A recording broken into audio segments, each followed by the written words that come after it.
Magandang araw po sa inyong lahat ha. Nandito na naman kami sa Duterte Street kung saan nagtitipon-tipon na naman mga Pilipino. Sige po, pakita po natin.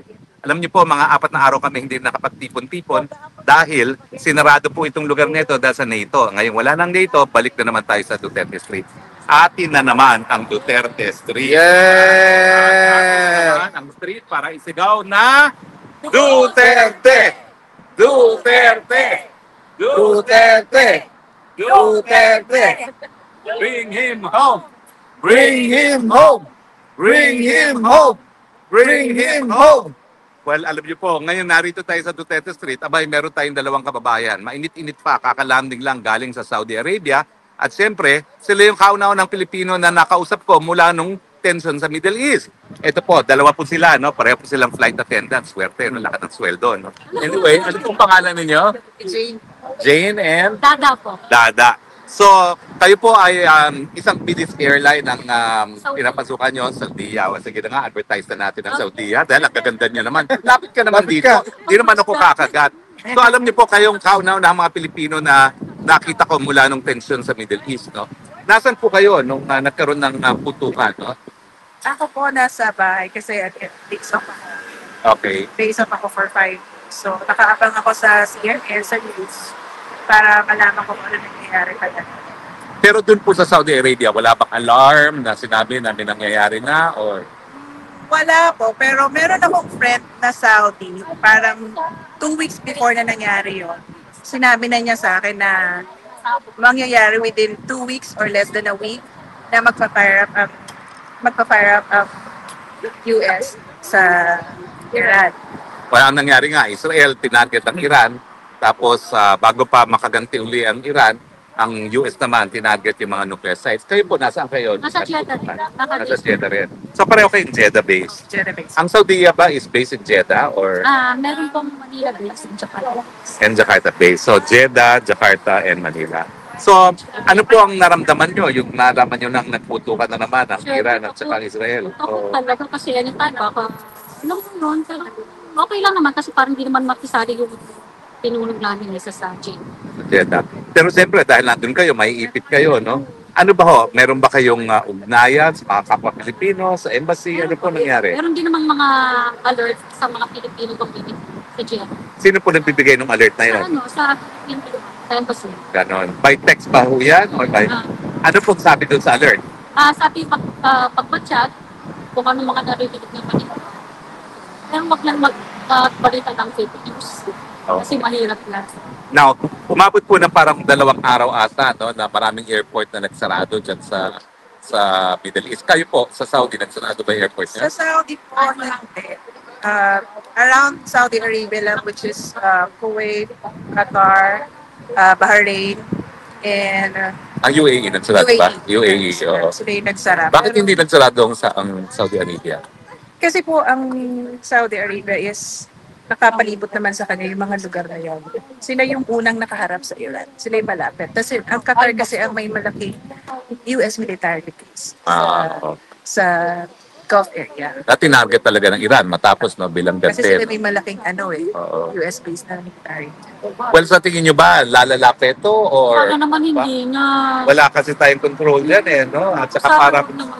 hindi na natapos Maraming talaga. apektuhan, lalo ng mga Pilipino. Meron tayong mga 2 milyong mga Pilipino dyan. No? Ano ba sa tingin nyo? May kakayahan ba ang gobyerno na i-repatriate yan? O talagang na... Sana naman meron mga konting ano nga to. Sana naman talaga meron. Kawawa naman pag lang. Doon ba sa alert na binigay sa inyo ng embassy, kung talagang nagtutukan at kinakailangan mag-repatriate, meron bang binigay sa inyo instructions para gagawin? So far wala naman. Parang hindi Wala. na sila siguro nakikisama sa. Ganun. Pero Yung Saudi. malayo talaga ang Saudi. Pero kayo, oo, Wars ng government ng Saudi. Talagang inaalalayan nila lahat ng sinasasakupan nilang tao. In short, parang maganda yung, what do you call this? Hindi ko masabi na pala. Okay. Yung safety nila. Kung paano nila pangalagaan yung mga regardless kung Saudi national ka or foreigner. Yung Pero, safety oo. ng mga tao is sobrang considered. pero pag nagputukan ba, sinong tutulong sa inyong mga Pilipino? Tulungan ba kayo ng Saudi government o tingin nyo kailangan? Ganun. Kasi kahit naman nung pandemic, wala naman silang piniling natin. Lahat Equal equal lahat. Equal and treatment. Wala. That's the good thing about Saudi Arabia. So nakarating na kayo dito sa Europe, no? Kailan kayo dumating kahapon? Pero kailan nag-resume ang normal flights galing sa Middle East? Sa amin, sa Saudi Arabia, normal naman yung flights. Kasi nga, away naman kami from them. Pero sa Qatar, Doha, Bahrain, UAE, and Kuwait, parang less than 24 hours lang naman yung nag-stop. Pero yan ang pinaka-busy sa airport sa daigdig, yan, no? So talagang grabe na epekto niyan, no? Oo. So anyway, sa mga darating na panahon, siguro nagkaroon na kayo ng kaalaman at sa kakamalayan na dapat maging handa. Ano naman ang mga hakbang na ginagawa ninyo para maghanda kasi talaga magkakaputukan? Kayo ba'y uuwi o mananatiling kayo sa Saudi? Kung ako lang, sa Saudi pa rin. Sa Saudi pa rin, miski magpuputukan na. Oo naman. Kasi feeling ka mas safe kayo dito sa Saudi. Oo naman. Tapos sa Pilipinas, sorry sa Oo naman, oo naman. Oo. Work namin. Doon ang work nyo. Eh kaso pag nagputukan, unang-unang titigil mga airlines, no? Kasi sasarado ang airspace, no? At yan na nga nangyari, 5 bansa nagsarado ng airspace, no? Pero sure kami na ang government ng Saudi, hindi nila basta-basta mababayaran regardless if you're a foreigner, if you're country. Kasi during the pandemic, kahit foreigner kami, hindi kami lumilipad pero may sweldo kami. So I believe kahit magkaroon... Mayaman kasi, no? Mayaman talaga, no? Pero, bilang Pilipino, ewan ko, napanood niyo ba kung ano yung sinabi ni President Marcos Jr. na dapat gawin ng mga Pilipino habang nagpuputukan? Magtago muna. Magkano ba kasi I yung mga felt anak so sad sa ganun dahil Ako magkatago rin talaga ako Oo. pag nagputukan. Baka Oo. tamaan. Pero anong reaction mo nung sinabi niya na magtago muna kayo? parang ganun kahina. Ay. At mabuti na lang kayo sa Saudi, parang pinaupayan na kayo sa Saudi na protektahan nyo na yan, no? Buti na lang malakas yung Saudi government. Kaya kahit pa paano lumalakas yung loob namin na mag-stay doon kahit kahit sa operasyon. Pero narinig namin, nakakalungkot. Ako talaga, akala ko nagluloko lang siya. Kaya ilang beses ko binalikan Totoo pala. Nagkamot na naman at magtago muna kayo. Oh my goodness talaga. Bakit talaga naman magtatago? Kaya wala naman ang gagawin talaga. Anyway, magtago muna kayo. Yan po ang official government response doon sa putukan sa Middle East. At mga kababayan Pilipino, talagang humarap na kayo na pagtataguan dahil hanggang dyan lang ang magiging tulong ng Marcos Jr. administration. Pasensya na kayo, hindi kayo magbibigyan ng lugar ng pagtataguan, pero merong moral support para kayo'y magtago. O, maiba naman tayo. Anong pangalan to? Alias Rene. O ano ngayon? Nasakba kayo na itong si alias Rene, binayaran pala para makaladkad sa kaso si Pastor Kibuloy at makaladkad itong si Inday Sara Duterte at saka si Tatay Digong. Ako, hindi ako nagtataka. At hindi ako nagugulat. Kasi alam nyo, nung ako mismo ay umapir dyan sa komite ni Ontiveros, ang dami niyang invento. Yung kwento niya talaga, involved ka sa Pogo. Hindi siya nakikinig na ang aking involvement, ejectment case at ang aking kliyente ay umuupa lamang doon sa lupa at nagpapaupa ng premises doon sa Pogo, no? At talagang sinasabi niya pinagpipilitan, engage yan sa Pogo. At ang tanong ko nga doon, sabihin natin engage sa Pogo, panahon na yon, legal. Ano naman pakailan mo dyan? Legal naman yung mga panahon na yon. Ngayon lang naman nag-illegal yan itong taon na ito. Pero ang katotohanan po niyan, talaga nagpupumilit siya ng mga panahon na yon na ikaw involved sa Pogo, ikaw may masama kang ginawa. Wala naman siya mapakitang masama kang ginawa. At ang pruweba lang na sinasabi niya na ako involved sa Pogo ay yung isang papel na wala naman lubagda, isang papel naman na walang maamin kung sino gumawa na nagpapakita na ako illegal. Ulitin ko po, sabihin na natin totoo yan at hindi naman totoo yan.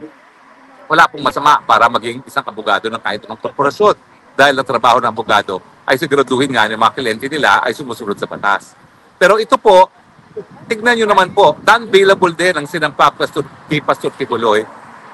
Milyones ang ginastos para magtanim ebidensya laban kay Kibuloy. Hindi ko po alam kung gagawin nila yan sa akin din, ha? Pero sa piskalya po, wala silang napresentang kahit anong testigo na nagsabi na nag-recruit ako at pinagsamantalahan ang kanilang gawain. No? So hindi ko po alam kung magbabayad din nitong si Ontiveros ng 500,000 para sa testigo para madawit din ako at sabihin na ako nag-recruit sa kanila. No? Pero nakakataas balahibo po, nakakadiri, nakakagalit na isang senador ng bayan gagamit talaga ng ganitong mga taktika para madiin ang mga kalaban sa politika.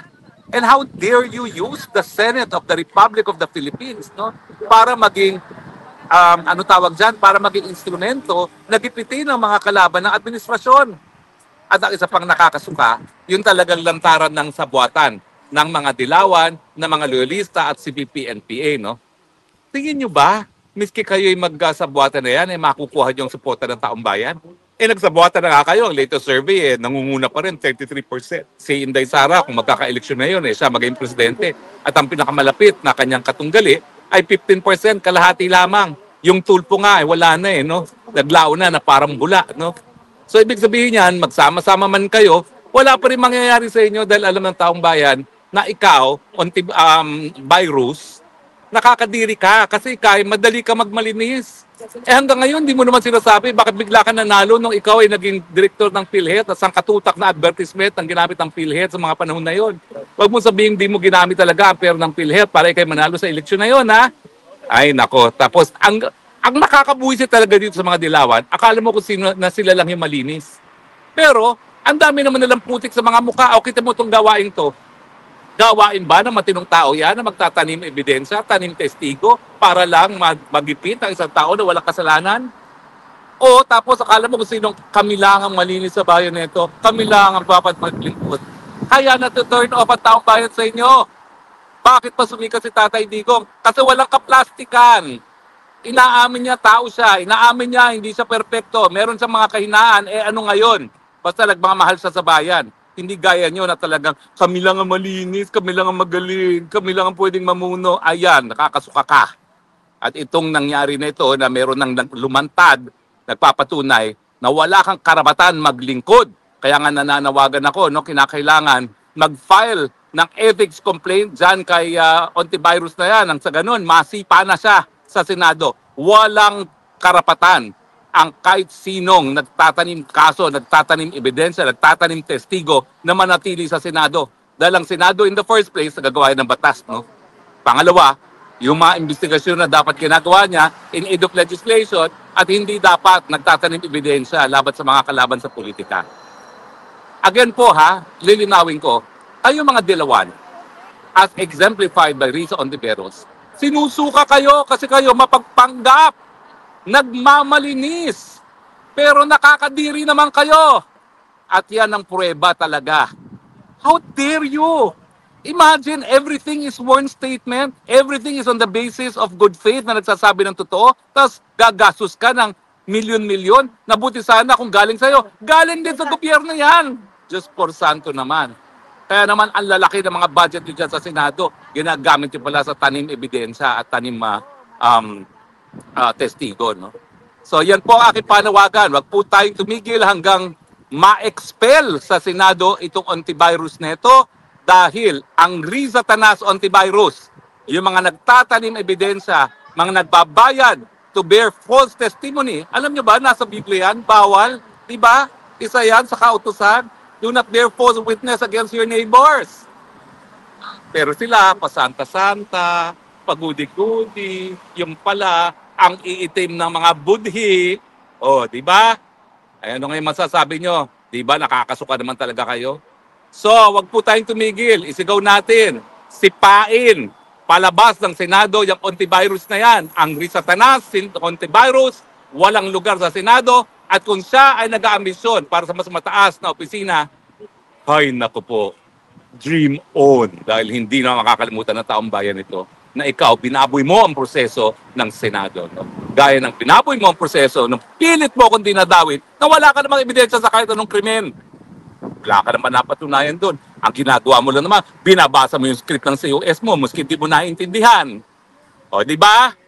Sige, tanggalin nyo ng papel yan. Tignan natin kung may masasabi yung Ontivirus na yan, yung Risa Tanas na yan.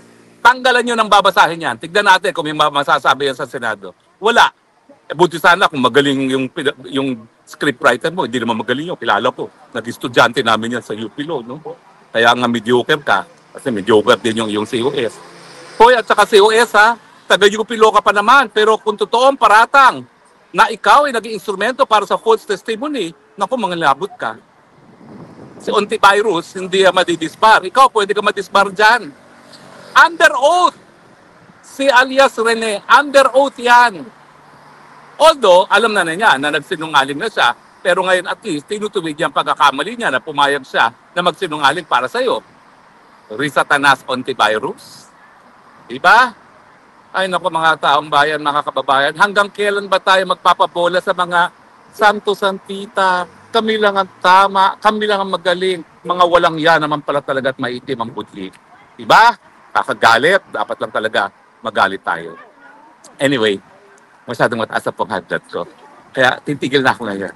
Medyo maikli tayo. Pero sapat na po na nawakwakan ko ang Risatanas antivirus. Kadiri ka talaga. Bye.